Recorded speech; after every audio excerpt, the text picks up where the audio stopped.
কড়া নিরাপত্তায় ভারতের পশ্চিমবঙ্গ সহ 5টি রাজ্যের বিধানসভা নির্বাচনের ভোট গণনা চলছে। সকাল 8টায় শুরু হয় গণনা।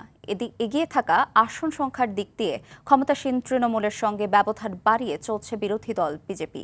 সবশেষ গণনা করা ভোটের প্রবণতা অনুযায়ী বিজেপি এগিয়ে আছে 195 আসনে, আর তৃণমূল পেয়েছে 95টি আসন। এদিকে বিপুল ভোটে এগিয়ে রয়েছেন দক্ষিণী সুপারস্টার থালাপতি বিজয়ের নেতৃত্বাধীন দল তামিলকা ভেট্টি কাজাগাম বা টিভিকে। আরও জানাচ্ছেন ইমরুল হাসান। রীতিমতো ইতিহাস হতে চলেছে ভারতের পশ্চিমবঙ্গ এবং তামিলনাড়ুতে। প্রাথমিক ফলাফলে প্রত্যাবর্তনকে পেছনে ফেলে পশ্চিমবঙ্গ পরিবর্তনের দিকে ঝুঁকতে চলেছে। সংশ্লিষ্টরা বলছেন, তৃণমূল কংগ্রেস লড়াইয়ে থাকলেও বিজেপিকে টপকে তারা এখনও এগিয়ে যাওয়ার মতো সম্ভাবনা জাগাতে পারেনি। এই অগ্রগতিতে ছেদ না পড়লেই এই প্রথম পশ্চিমবঙ্গে বিজেপির ক্ষমতাসীন হওয়া মোটামুটিভাবে নিশ্চিত বলা যায়।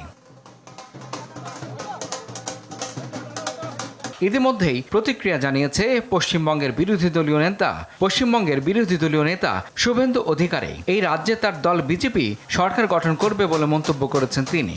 পশ্চিমবাংলার জনগণের জয়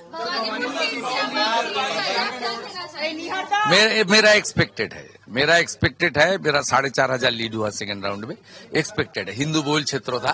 এখন পর্যন্ত যা ট্রেন্ড তাতে দেখা যাচ্ছে উত্তরবঙ্গ ছাড়াও দক্ষিণবঙ্গের জেলাগুলোতে বিজেপি এখনই অনেকটা এগিয়ে গেছে। কোচবিহার, আলিপুরদুয়ার, জলপাইগুড়ি, দার্জিলিং ও কালিম্পং ছাড়াও বিজেপি ভালো করছে 2 মেদিনীপুর, বীরভূম, পুরুলিয়া ও বাঁকুড়ায়।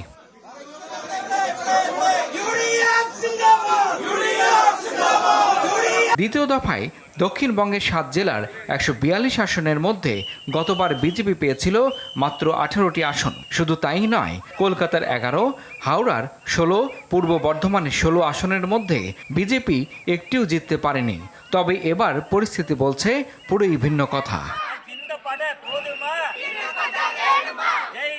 এই পরিবর্তনের পেছনে বেশ কয়েকটি অনুঘটকের কথা বলেছেন রাজনৈতিক বিশ্লেষকেরা। মূলত 15 বছর ক্ষমতায় থাকার ফলে সরকারের প্রতি সাধারণ মানুষের স্বাভাবিক যে ক্ষোভ থাকে, বিজেপি তাকে প্রচারে কাজে লাগিয়েছে। পাশাপাশি নগদ প্রাপ্তির রাজনীতির মোকাবেলাও বিজেপি করেছে ডোল রাজনীতির মাধ্যমে। সব মিলিয়ে এগিয়ে চলেছে বিজেপি। এদিকে আসামে এগিয়ে রয়েছে বিজেপি। তামিলনাড়ুতে 108 আসনে এগিয়ে থালাপতি বিজয়ের নেতৃত্বাধীন দল টিভিকে, আর পুদুচেরিতে এগিয়ে এনডিএ জোট। ইমরুল হাসান, RTV।